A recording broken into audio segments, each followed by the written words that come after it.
Hey, everybody. I'm Chad Eckert, and that's Joe Idone at Tour Picks. You can find us at Preferred Lines on Twitter, but you're probably watching this on YouTube or listening to it on iTunes, or you stumbled across it, you're new. And our goal, Joe and I's goal, each Monday evening is to provide hashtag not expert analysis, just banter regarding the betting board, each PGA tournament. We do each week with a guest, a smarter person than us, maybe an actual tout, maybe an actual expert, but that's what we typically do. It's the fall swing, so we've kind of taken a little bit of a backseat to forcing someone to talk to us. Because let's be honest, nobody's volunteering to talk to us. So with that said, if you've got something to talk about or you're in the industry and you want to be on this podcast talking betting with us boys, hit us up on Twitter, DM us. For sure. Looking good, man. Yeah, it's hard to sometimes wrangle these guests up. So we're going to save them and keep them in our pocket for big time events. Not to downplay the Shriners at all. Excited about it. Vegas, baby. Not a bad field. Not a bad field at all. Right. So should we get right into the field? Is there anything we need to talk about before we crack the beers and get into the betting board? Should we talk about Serge? We could. I feel like we should say something about Serge. Sergio, with his eyes closed. You're on YouTube. You can see me. It's not like it's the first time I've ever heard someone putting with their eyes closed to get field, but that's like the country club guy on the practice green. Like, this isn't a real pro in a tournament. And then claiming now that he did it through the Masters. Like, I don't believe that.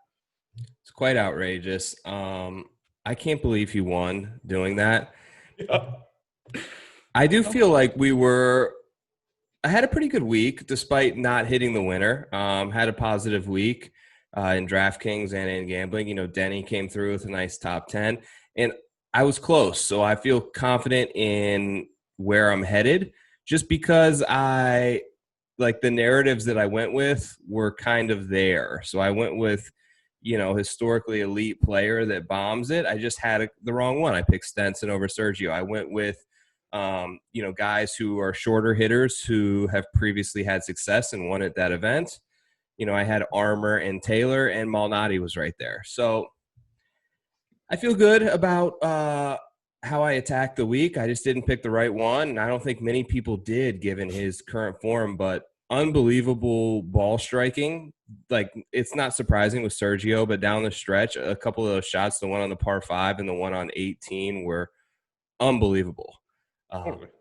Unbelievable. And the fact that he was able to knock in that, like, I would have been so nervous to have that winning 4-footer and go with the eyes closed. So I was like seeing if he would actually do it, and he did it. And I was excited. Yeah. Oh, I was hoping it'd be like a 16-footer.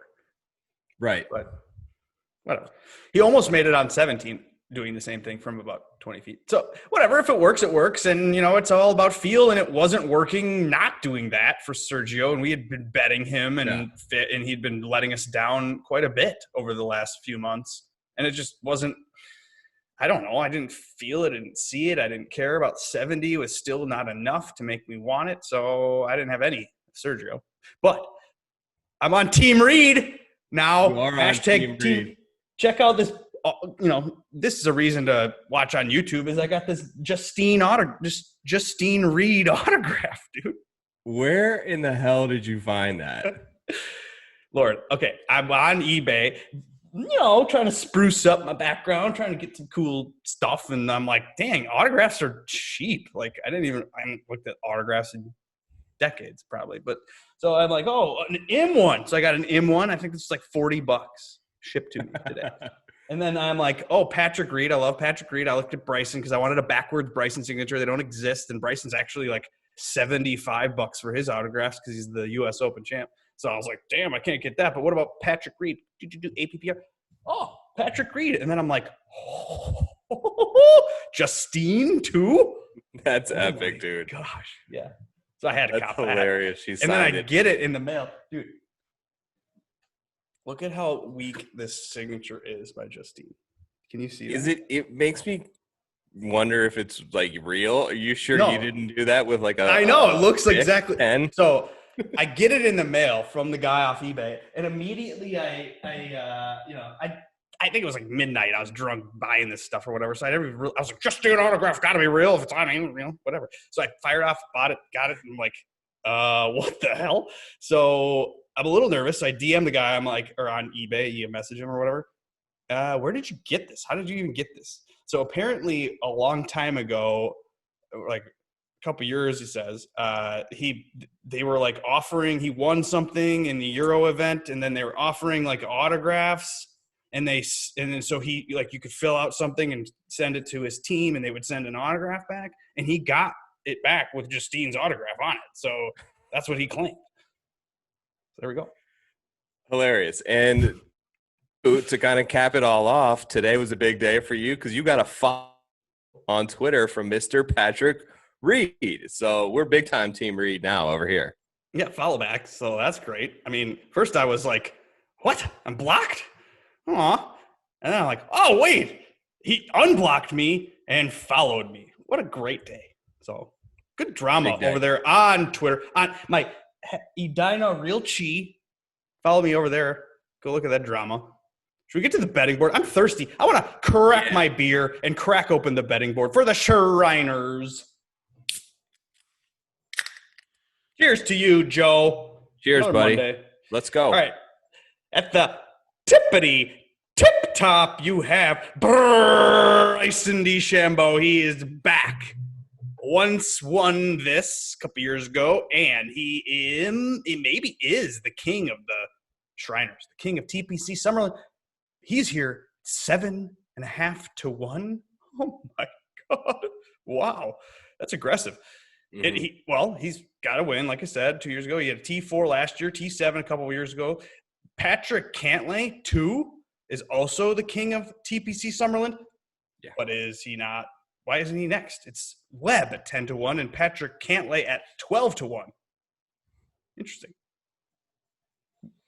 Yeah, I think Cantlay is he's there because of his course history. 2 seconds in a first. I think he's never finished worse than second here, which is pretty incredible. But gosh, the form has just been really shaky with him. It's going to be tough for them to see a lot of tickets, I think, on that number with Patrick Cantlay this week. And don't forget, the year that he won was kind of a little bit of an anomaly year too with the wind. I know it is supposed to be kick up this week, particularly on the weekend. I mean, it's Monday now, so who knows? But I don't see the winner being anywhere near -9. Bryson is interesting at the top because he's playing so well and he's so confident and he's got good course history. Everything kind of lines up for him to win here.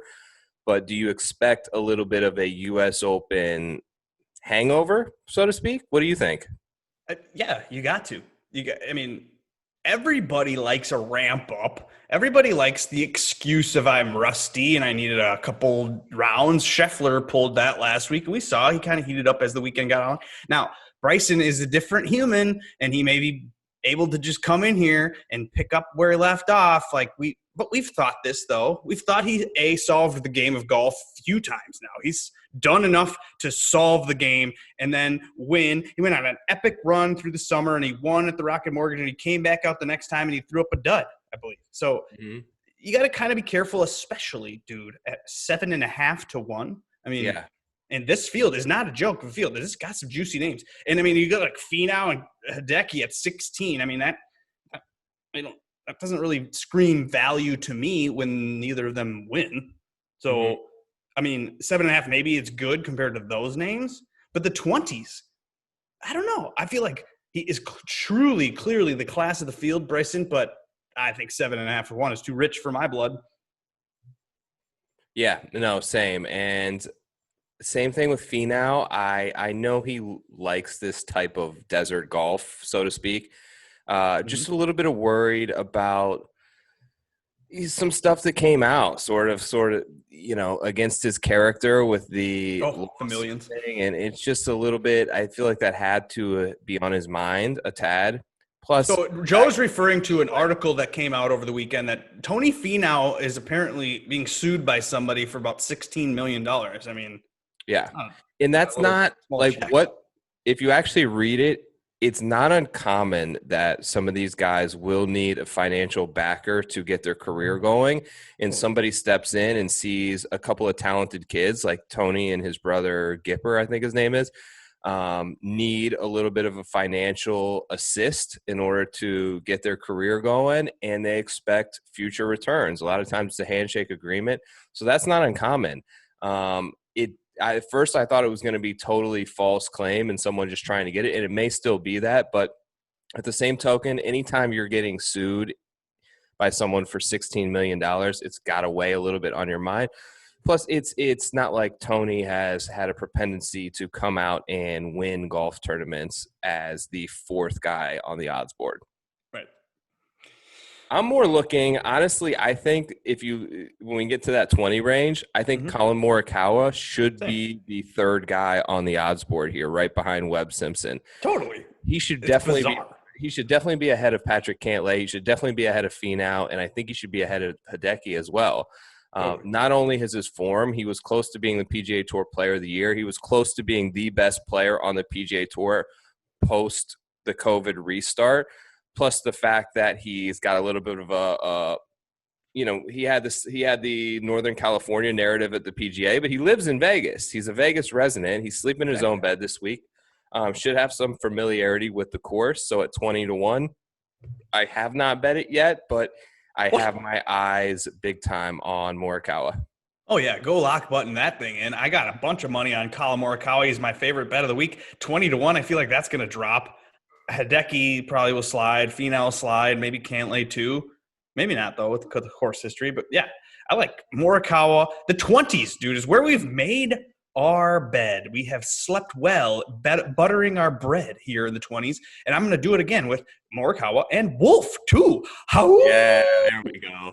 Come on, dude. 25-1 in this field. We've seen what he's capable of doing now. This isn't like old Wolf where you're not sure. He's just come out onto the tour. No, he's now proven it, and he's gotten better and better in each showing. So at 25-1, we're going to – now, listen, it was last year when Scheffler was in this field, and he was in the 50s. He was 8,800 on DraftKings, and I said to myself, oh, my gosh, this is going to be one of the last chances we're going to get these dudes at these numbers forever, for the rest of their careers, pretty much. At the Shriners? Come on. So 25, jump on Wolf, get on that, get on Morikawa. The young guys, they're here. It's time. Yeah, I'm in on Wolf. I've already bet it.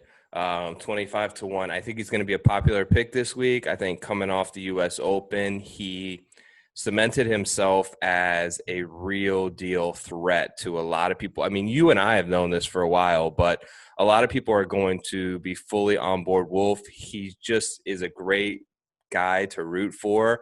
I love his style. I love that these fairways are pretty open. He seems to be in a great comfort zone right now between coach, caddy, golf, life. Like everything just seems to be really settled, and he's really mature for his age. And we talk about it a lot. He's a winner. So I don't think the final pairing of the U.S. Open, the stage was too much for him. Bryson outplayed him significantly and played one of the best final rounds in arguably U.S. Open history. Compared to what the field was shooting, to him going under par in that final pairing was so impressive. I don't discount Wolf for that. I think he made a couple mistakes, but he'll learn from it. He's young. It's a good setup for him. I'm in 25-1. Enough said. Joe, I graduated high school 2003. I'm LeBron James's age. I watched that draft class because I'm a big Wolves fan, and they're always in their lottery. So 2003 draft, we got LeBron, Carmelo, Wade. That's like what we're seeing with the Wolf, Hovland, Morikawa, Scheffler. This is it, boys and girls. It's the future. It's right now. So go with Scheffler, too. And he's 30-1? Why? So that's a hammer, lock, button, Scheffler, 30-1. Oh, we skipped over English and Day. I mean, I don't know. They're decent values, and English has had a pretty good run here pre-COVID. Day shown flashes, but I'm not going to do that. I'm going to go to the 30s. I'm going to grab the young guys this week, dude. I got Scheffler at 30. Do you want Fowler, Casey, or Louis O? I mean, that's what you got in the 30s, and then you got Im, who, of course, bet Im, another young guy. So do you want to go old guys this week in the 30s or young guys, or are you going to mix it up? None. None for me. No Scheffler? No Scheffler for me. Why not? I just don't. I didn't like what I saw from him last week in his opening and closing rounds. He found something a little bit in the middle. I know he came in really popular. He came in as the favorite.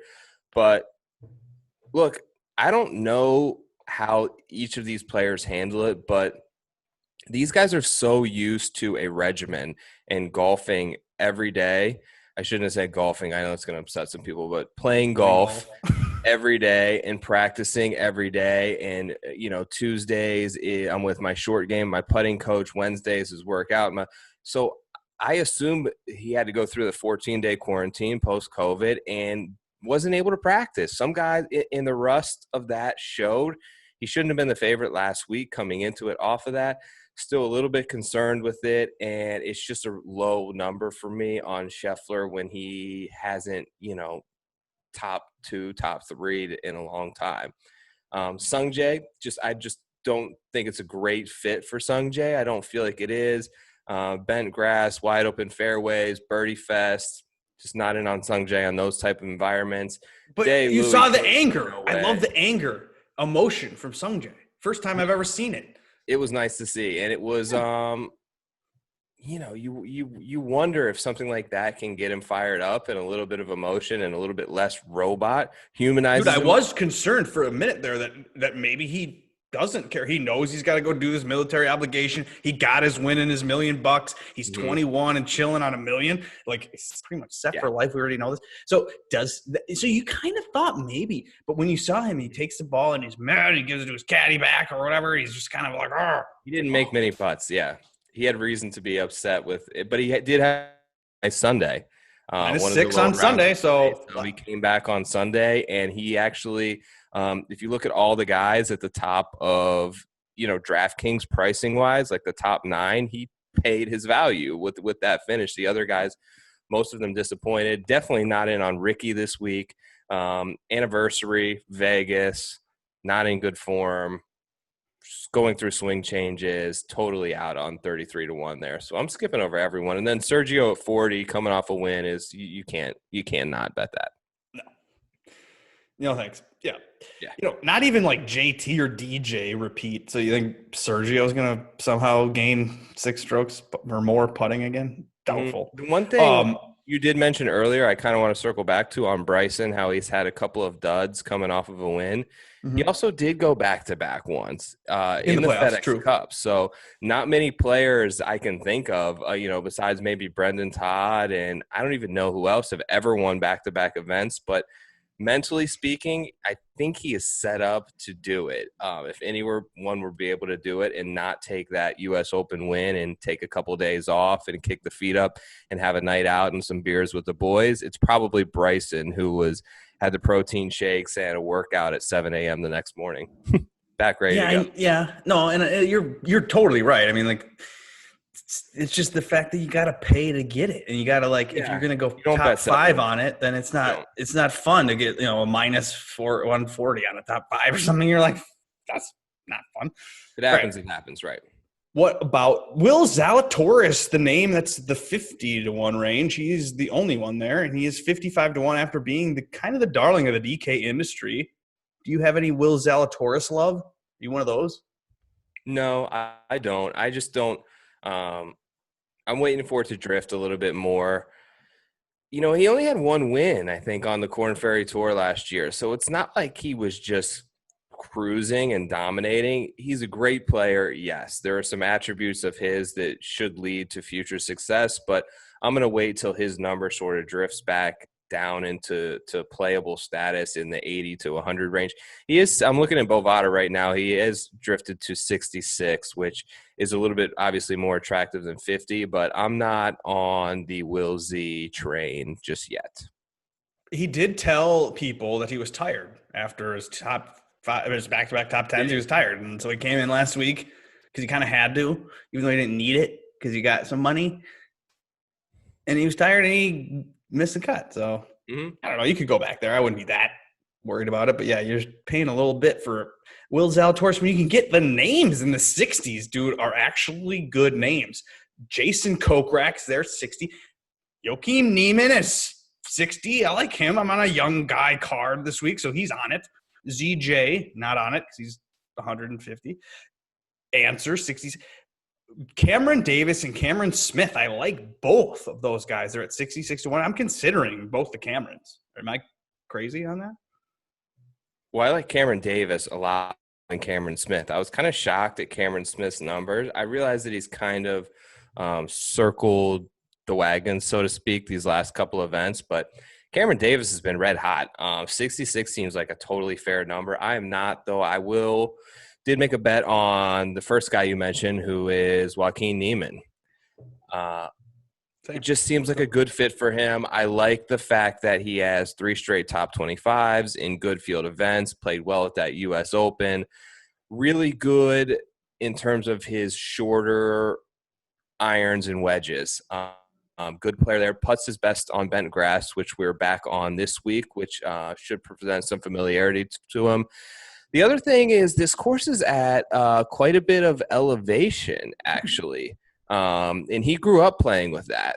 So it's very similar altitude-wise to what he's familiar with there. And the last factor why I like Niemann this week is obviously the winds. They're projecting now early, 20 to 30 mile an hour on the weekend, which is substantial. And Niemann probably has one of, if not the lowest ball flight on tour. So when the wind tends to ramp up, he can kind of keep it down under that level and usually plays very well. Wind goes up, usually his scores go down. So that's why I like Niemann this week at 60. And I have some interest. This is going to sound a little bit wild, but he came through for me a bit on DraftKings last week, and it's Zach Johnson. What? He's kind of turned it around a little bit, man. When you look recently, so his last 4 events, he's gained 29 strokes. How many with the 4 putter? events? A lot, but a lot. Probably half is with the putter, but that's what he does. That's what he does. True. So that's true. Yeah. It's one of the shorter playing courses on tour due to the altitude and the overall yardage. Par 5 should all be gettable for Zach. Even the reachable par 4 should be gettable for Zach, and his wedge game is phenomenal. He's coming off some good vibes after winning that Payne Stewart Man of the Year award. So 4 straight cuts made. Like I said, he's gaining about 6-7 strokes per event there and has really kind of turned it around. And I think this might be a decent spot for Zach Johnson. A little bit of a reach, but it's just kind of a gut play for me. No, and I've kind of watched this a little bit because Martins likes him for some reason on the Fantasy Golf Pod. If you're doing fantasy on DraftKings, my buddy Eric and I, we talk on Tuesday nights. You can find that. And he likes Zach Johnson for some reason. It could be because he's ramping his game up and he wants to get a little bit more focused for the November Masters, where we know he's a good Masters player. So, hey, he's got a little rejuvenation. Payne Stewart Man of the Year. Zach Johnson, I don't know, maybe. Should we talk? I don't know. Who knows? Long shots, but not too long. Like under 100 to 1. Cam Champ's here at 75 to 1. I like that. I like Doc Redmond. Why is he at 80? He's a player. Yeah, Doc, I'm not going to miss this 80. I've been on Doc for so long now, and he's so close and does so many things really, really well. I think the win is coming. If it's 80 to 1, my cutoff for him is around 65, 70 to 1. You price him above that in just about any field beside the major, and I'm going to take that bait. I looked a little bit at Lucas Glover, too. I think he withdrew, didn't he? Or... Did he withdraw? Okay. I'm not sure. I think his odds are listed on one site and not the other, so that's likely true. He has good course history here, so I'm pretty sure I remember looking at that. And then Rob Bolton tweeted. Ryan Moore was that other one with good course history that withdrew. I know, but yeah, I'm gonna have a piece of Doc for sure at 80 to 1.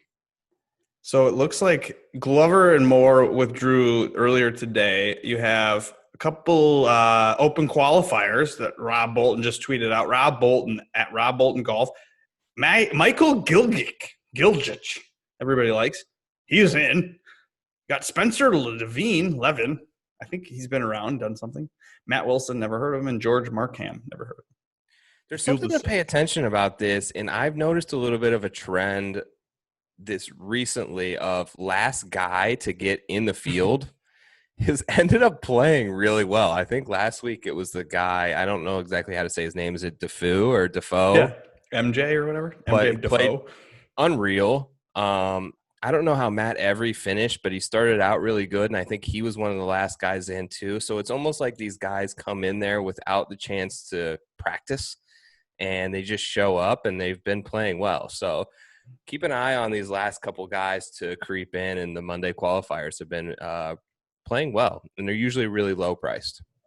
Okay, let me ask you about a couple of the darlings of the DFS industry and that everybody kind of likes to bet on. That is Joel Damon. He's at 100. Any interest? No. What about HV3 at 110? Thought about HV3. I don't know. I'm not betting it. I don't really have a good reason not to. I just don't. This isn't the course that I see him popping at. What But about I like him. now? Ben On was something like 20 to 1 last week or even less, and now he is 110 to 1. Why? What is up with Ben On and the odds? I don't get it. I think it was just a bad missed cut. But Ben On is one of those guys that I know my buddy Ryan Bariff would tell me just never play him. Right. But it's one of those guys where though. you see, he tends to, when you 3 digits in front of his name, it deserves a glance, right? And not 20, especially when you see that much of a drop in a single player. I don't know what his stats looked like last week, if it was a couple bad holes or if he just played like shit overall. But no, the only guy, I do have one guy in this range, and it's Brendan Steele, 110 to 1. Yeah, that's your guy. You like him. You're right. He's on my card a lot. Brendan Steele, his numbers have just been pretty good lately, and I like him on these sort of desert elevation type tracks. Barracuda, Desert Classic. You can even go to Waste Management. Those type of courses seem to be a good fit for Brendan Steele. Okay, well then there's someone that also could be a good fit for Las Vegas. Viva Pat Perez. Do you like him at 125 to 1? He's a big Vegas guy, isn't he? He is. I do like Pat Perez. I don't and I think he's a member here, if my memory serves me correct. So he should be very familiar with the course. That's an interesting play. I glanced right over him, but I do see could be a good pick there. Who do you have? Because last week people were on him, and they were on him for Pass Paulum, because Pat Perez passed Paul, and he's kind of disappointed at Corrales, yeah. But I think he's in a look. He was in a look ahead spot to here where Joe. There's no fans anymore. He doesn't have a guy that everybody bugging him for tickets and hey, are you gonna hit me up at the bottle service midnight? Blah blah blah. Come smoke a cig with me. Pat Perez, like no one's gonna be doing that. He's just got his own court. I just don't think Pat Perez is the guy who's mailing it in early for a good night's sleep out there in Vegas. He's out there. He's on the tables late night, grinding. I like CH3, and at 125 to 1, you could do a top 10 bet on that and feel comfortable with maybe that potential there. CH3. Let me ask you about a guy really quickly. Sorry to interrupt you, but I've seen him on a lot of people's cards and a popular pick this week. Aaron Wise. Right. 100. Right. Well, okay. The narrative there is that he is kind of a nerd. He got snubbed by his girlfriend on a kiss when he won, remember? So he's kind of like, he's not going out partying in Las Vegas until midnight every night. So he'll be focused. He's kind of like that Patrick Cantlay Bryson guy who's winner and does well here because they just go home and they focus on where am I going to hit the ball next day, not where am I going to hit the 8 ball that night.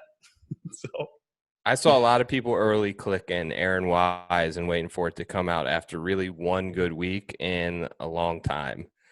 Yeah, I'm not. It didn't even cross my mind to be quite honest. Neither. So, okay. What about? I'm gonna ask you about this guy who we haven't seen for a while, Francesco Molinari, 125 to 1. He's back.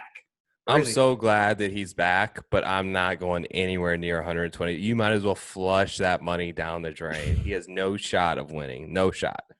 Why not? But it's just great to see him, but because you don't just show up after like a year hiatus and waltz onto the PGA Tour and win. Like, you don't. He's not going to do it. No, okay. He was this golden god for a while. I'd So, be I mean, I very don't know. surprised if he made the cut this week, and I'd be happy Okay. for him to make the cut, but no way I'm going near that. There's other guys there who have been in form Sure. and playing well and who are cool. They may not be as the upside of talent may not be there, but their form is just there. I took Henrik Norlander a little bit at 125-1. He's playing so well right now. Had another good finish last week. He's just posting top 20s. He putts really well on bent grass.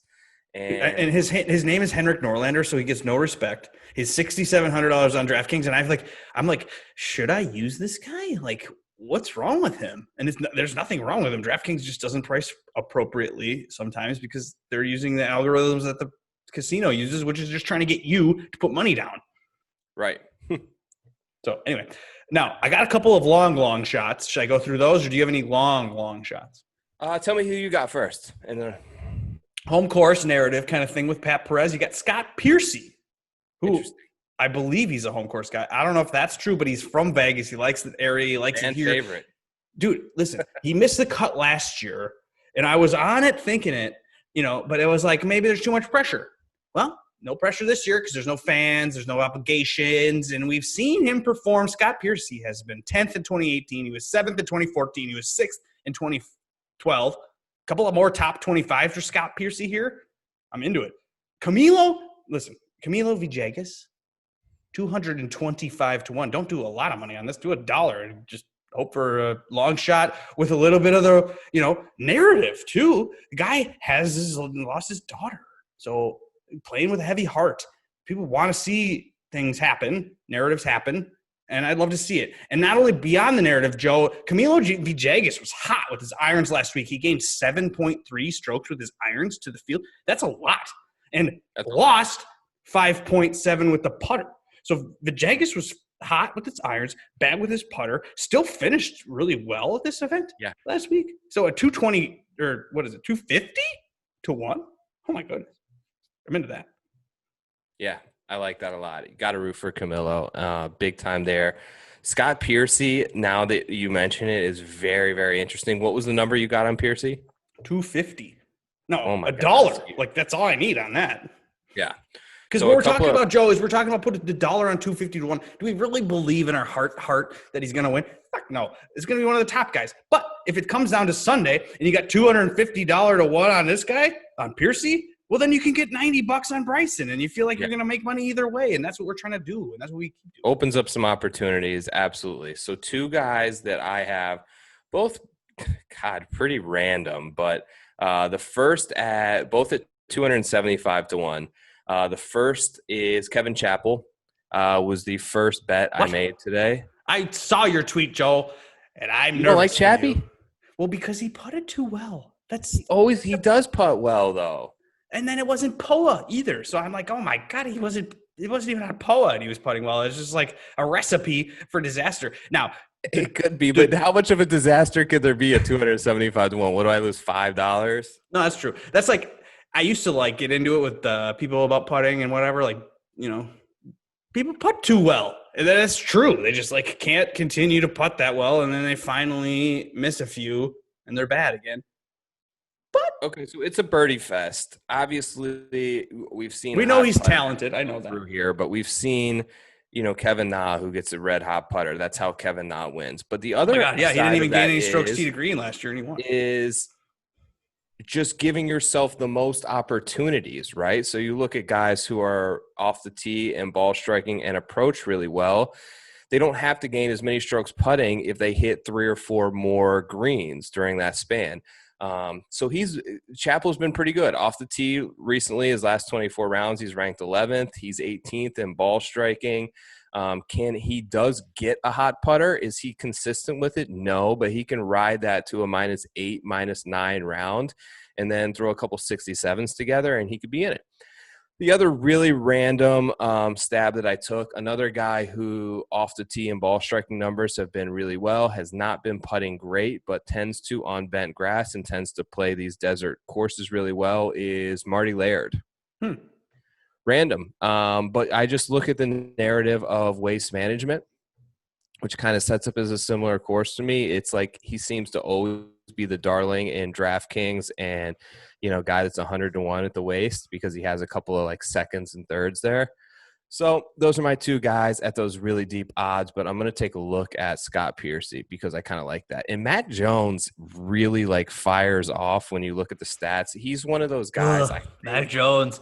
I think it's just one of those guys like Kokrak that just are just built to pop up on Fantasy National every week, but never perform to their stat level. But somehow he's 13th in strokes gained out of the entire field.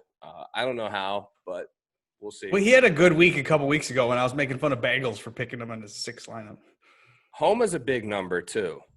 Home is 200 plus, which is he's usually at a big number around like 125 to 150. He's 225 at max, and he gets a little wild off the tee with his driver, but the open fairway should suit him a little better when there's not much trouble. There's not much rough. Sure. Well, Joe, you know what I want to know is I want to know who I like, and who I like is Wyndham Clark. Okay, so I'm going to bet him because that's what I'm going to do. I'm going to bet guys that I like. Wyndham Clark typically, even in the year 2020, was ranked really high with his putter, and he somehow was the worst putter in the field last week. Wow. That doesn't make any sense. 400-1 for Wyndham Clark. Do that because you know what? There's nothing worse, Joe, than seeing your guy come down 18 on Sunday, tip his hat to the nobody in the crowd, but they're, just walk up, win the tournament, and you've got no interest on that person. It's the worst. There's nothing worse than that. So make a card that will provide you with the least tilt. And if that means you only bet $1 or $1.50 or $2.50 on one name, do it. Bet 16 names. Don't let anyone on Twitter troll you into not doing that. Have fun. What you're saying is I have to bet Denny McCarthy, right? Yeah. Oh, my God. Dude, it would literally I was even having it a little bit with Sergio last week because I bet him at the PGA Championship like a dumbass in July or whatever.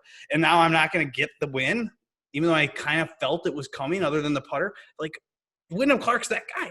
So just, for example, if you're going to bet 5 or 6 guys, just throw a couple at the end that you will have a FOMO on for $1. Who cares? For fun. Yep. I don't know. Cool, man. So that's about all I got to say. And you know what? Listen, do we really think that our 5 or 6 names are going to win? No. I mean, we hope. We hope. We understand that there's 156 guys in the field. Yeah. The chances are they're not going to win. And we've just had Hudson Swafford and Sergio Garcia, and Stuart Sink. And Stuart Sink went in the last 4 weeks out of nowhere. Yeah, where were the experts with those picks? Exactly. There's no predicting it. You might as well, like you said, take guys that you like, take guys that you want to root for, and just try to hope that it's the right week for them. Nobody makes money betting on sports, Joe. It's predicting athletic performance. Like, are you joking me? Don't do it if you're thinking you're going to make money doing it. Do it for fun and entertainment. And if you need to seek help because you have a problem, 1-800-GAMBLER. Jesus. Big time. 1-800-GAMBLER. Call them.